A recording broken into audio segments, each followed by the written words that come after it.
Hello, Bernhard here.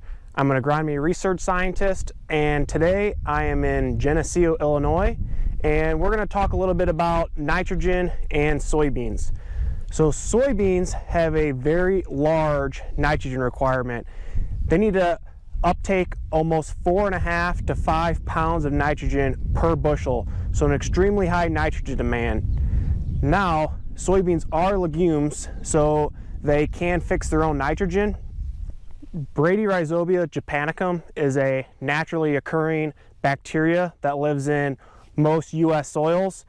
This bacteria will actually infect the root hairs of a plant and form structures called nodules. And within these nodules, the bacteria can actually take atmospheric nitrogen and convert it into plant available nitrogen that the soybeans can then use.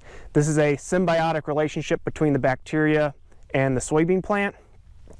And with this relationship, the bacteria can actually supply roughly 60% of the nitrogen demand for the soybean crop. The remaining nitrogen needs of the soybean crop can be supplied from the soil. However, recent university data have shown that as soybean yields continue to increase, the amount of nitrogen that can be supplied from the soil and through nitrogen fixation may not be able to meet those nitrogen demands of those high-yielding soybeans. Research has shown that when fertilizing soybeans with nitrogen, the high rate of nitrate in the soil can actually reduce nodulation of those soybean plants and thus reducing the amount of nitrogen that those soybean plants can fix.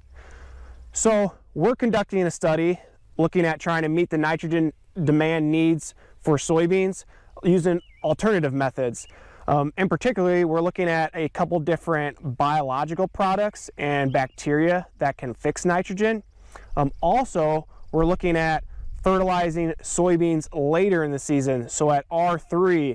So the nodules have already formed, the plant is already fixing nitrogen, applying nitrogen after that has already occurred, so we reduce the chance of limiting nodulation.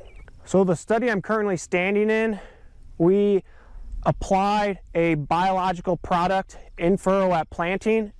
This product not only contains Bradyrhizobia japonicum, but it also contains a nitrogen fixing bacteria called Azospirillum. This bacteria not only fixes nitrogen, but it also increases root hair development. So that will increase the chance of these Bradyrhizobium to actually infect the root hairs and create more nodules. Also, we applied another biological product that's also a nitrogen fixing bacteria. This particular bacteria actually is taken up into the plant and fixes nitrogen in every single cell of the plant. At the V4 growth stage, we also applied 2 foliar products to the soybean crop. These are both nitrogen fixing bacteria, again, trying to meet that nitrogen need of this soybean crop. And then lastly, our final treatments that we're applying to this trial is we are going to come in here at the R3 growth stage and we're going to broadcast urea coated with agrotane to supply nitrogen to the soybean crop late in the season after nodulation has already formed and peak nitrogen fixation has already occurred. So let's dig up some soybean plants and look at the roots and evaluate what kind of nodulation we have going out in this trial today.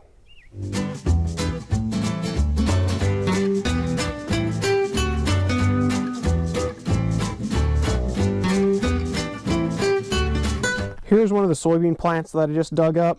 You can see that this root system has a lot of nodules, not only on the main taproot, but even some of the lateral roots also have very good nodulation. One thing to look for is to cut open the nodules and see if there's a pink hue in that nodule, because if there is, that means that nodule is currently active. Some of them you may cut open and they are not pink, they're more of a brown or a tan. Those particular nodules are no longer active. You can see this nodule that I cut open has a pink hue in the center. That means that this nodule is actively fixing nitrogen for this soybean plant. So far, we've had a fantastic growing season here in Geneseo, Illinois, hoping for some high yielding soybeans and to see if we can meet the nitrogen demand of those soybeans through late season nitrogen fertilizer applications or through these nitrogen fixing bacteria products. Stay tuned at the end of the growing season to see the results.